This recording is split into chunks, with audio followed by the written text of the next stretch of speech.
नमस्कार, morning news India में आप सभी का स्वागत है। मैं हूं आपके साथ पूनम राठौड़। मैं हूं डॉक्टर उरुक्रम शर्मा। क्या कांग्रेस को ले डूबेगा कांग्रेस का एजेंडा?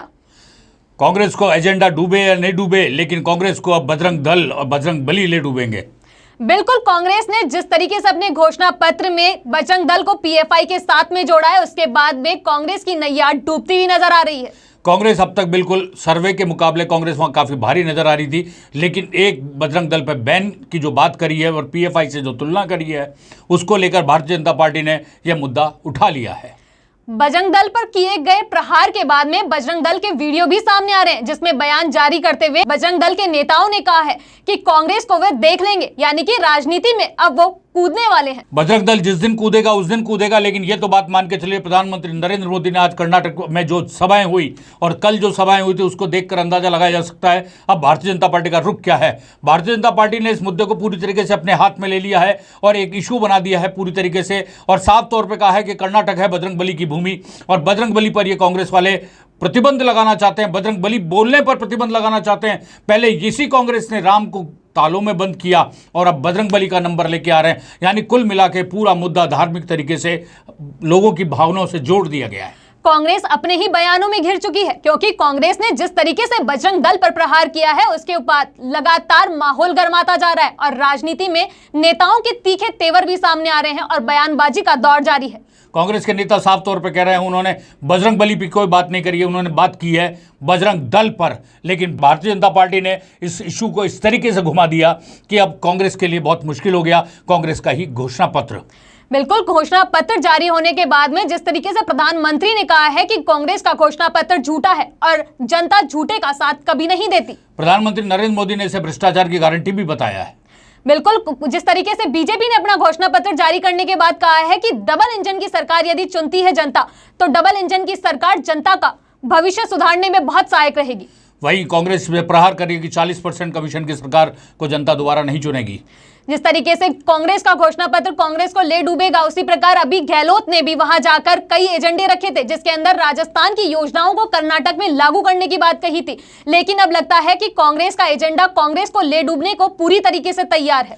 और निश्चित रूप से अब कोई बात इस समय किसी मुद्दे की नहीं हो रही है, ना मुफ्त सिलेंडर की बात कर रहा, ना आधा किलो दूध की कोई बात कर रहा, ना ग्रेजुएट्स को बेरोजगारी भत्ते देने की बात कर रहा, ना महिलाओं के सफ़र की बात कर रहा है। अब मुद्दा पूरी तरीके से बदल चुका, लोगों की भावना से मुद्दा जुड़ चुका और बजरंग बली पूरे कर्नाटक के अंदर गूंजने लगा।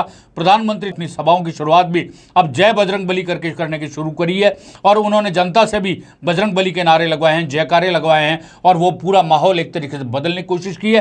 प्रधानमंत्री साफ तौर पर कहते हैं कि तुष्टिकरण की राजनीति करके कांग्रेस आगे बढ़ना चाहती है और निश्चित रूप से ये अब कर्नाटक के अंदर और देश के अंदर नहीं चलने दिया जाएगा। कांग्रेस शासन में जिस तरीके से 4% जो मुसलमानों को धर्म के आधार पर आरक्षण दिया था, अभी मौजूदा कर्नाटक की सरकार ने उस आरक्षण को खत्म करके लिंगायत और दूसरे समुदायों को वो बांट दिया और भारतीय जनता पार्टी ने साफ तौर पर कहा है कि वो सत्ता में आए तो एक देश एक कानून पर भी काम करेंगे और उसे लागू भी करेंगे। बजरंग दल ने कांग्रेस के बयान के ऊपर निशाना साधते हुए कहा है कि पीएफआई का समर्थन कांग्रेस शुरू से करते हुए आई है, तो बजरंग दल उसकी समर्थक कैसे हो सकती है। बजरंग दल के नेता ने भी एक बयान जारी करा है, जिसके अंदर उन्होंने सोनिया गांधी को साफ तौर पर निशाना साधते हुए कहा है कि वे राजनीति के अखाड़े में उतरेंगे और राजनीति के अखाड़े में उतरकर कांग्रेस को मुंहतोड़ जवाब भी देंगे।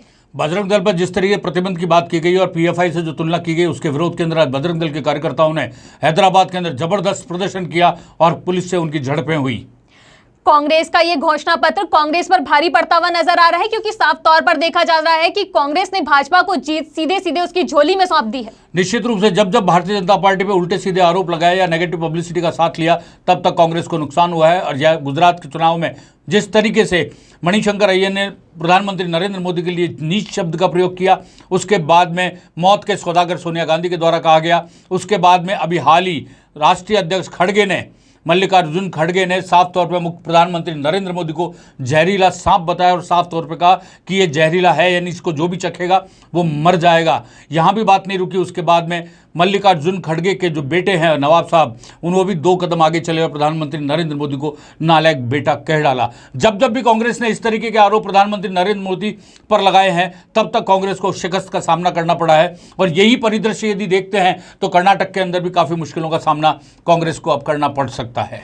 अब देखना ये होगा कि कांग्रेस कौन सा नया एजेंडा लेकर आती है। क्या कांग्रेस अपनी डूबती हुई नैया को पार लगा पाती है या फिर पूरी तरीके से डूब जाती है। देखने वाली बात यह भी है कि कर्नाटक के चुनाव कांग्रेस के भविष्य को भी तय करेंगे। भारत जोड़ो यात्रा जो थी वो पूरी तरीके से सबसे ज़्यादा दिन कर्नाटक में रुकी और पूरा का पूरा ध्यान राहुल गांधी का कर्नाटक में विधानसभा चुनाव की दृष्टि से रखा गया था। अब यदि कांग्रेस वहाँ सरकार नहीं बना पाती है तो राज्य में अगले साल मतलब इसी साल के अंत में 4 राज्यों में विधानसभा चुनाव होने हैं, जिसमें राजस्थान, मध्य प्रदेश, छत्तीसगढ़ और तेलंगाना है। राजस्थान और छत्तीसगढ़ में अंदर कांग्रेस की सरकार है, उसको बचाना बहुत टेढ़ा काम है। वहाँ सरकार रिपीट करने का भले ही दावा कांग्रेस कर रही है। इधर मध्य प्रदेश के अंदर भारतीय जनता पार्टी की सरकार है, उन्होंने अपनी सरकार कमलनाथ की सरकार से विधायकों ने इस्तीफे दिए, दोबारा चुनाव लड़े और उसके बाद में वो सरकार में आए, यानी कमलनाथ की सरकार को गिराकर भारतीय जनता पार्टी की सरकार बनी। तेलंगाना के अंदर क्षेत्रीय पार्टियों का जोर रहता है, कांग्रेस और भारतीय जनता पार्टी कोई खास वजूद नहीं रखती है। यदि कांग्रेस कर्नाटक का चुनाव हार जाती है तो राहुल गांधी के भविष्य पर एक बहुत बढ़िया क्वेश्चन मार्क लगेगा और दूसरी तरफ भारतीय जनता पार्टी के लिए ये एक बूस्टर डोज का भी काम करेगा, जो इस साल होने वाले 4 राज्यों के विधानसभा चुनाव में एक बहुत बड़ा माइलेज की भी उम्मीद की जा सकती है। कर्नाटक में जिस तरीके से कांग्रेस ने अपना घोषणा पत्र जारी करा और जिस तरीके से सवालों के घेरे में खड़ी है, ऐसे में देखकर लगता है कि कहीं इसका असर राजस्थान में भी देखने को ना मिले, क्योंकि राजस्थान में भी आगामी चुनाव होने जा रहे हैं। ऐसे में राजस्थान में कांग्रेस पहले ही अपनी अंदरूनी लड़ाई लड़ रही है, इसके बाद अब बजरंग दल पर बयान के बाद में क्या कांग्रेस फिर से सवालों के कटघरे में खड़ी हो जाएगी? क्या कांग्रेस के ऊपर बजरंग दल भारी पड़ेगी? देखते हैं जो भी होने वाला है। लेकिन कर्नाटक में 10 मई को मतदान होगा, 13 मई को रिजल्ट आएगा और 13 मई को सारी पिक्चर साफ हो जाएगी। देखते हैं क्या होता है। आप हमारे साथ यूं ही बने रहिए, हम आपको पॉलिटिकल अपडेट देश भर के देते रहेंगे। कर्नाटक चुनाव के परिणाम और कर्नाटक चुनाव से पहले का जो दृश्य है उससे भी आपको लगातार अपडेट करते रहेंगे। मैं और मेरी साथी पूनम आपसे फिर मुलाकात करेंगे, तब तक के लिए दीजिए हमें इजाज़त। नमस्कार।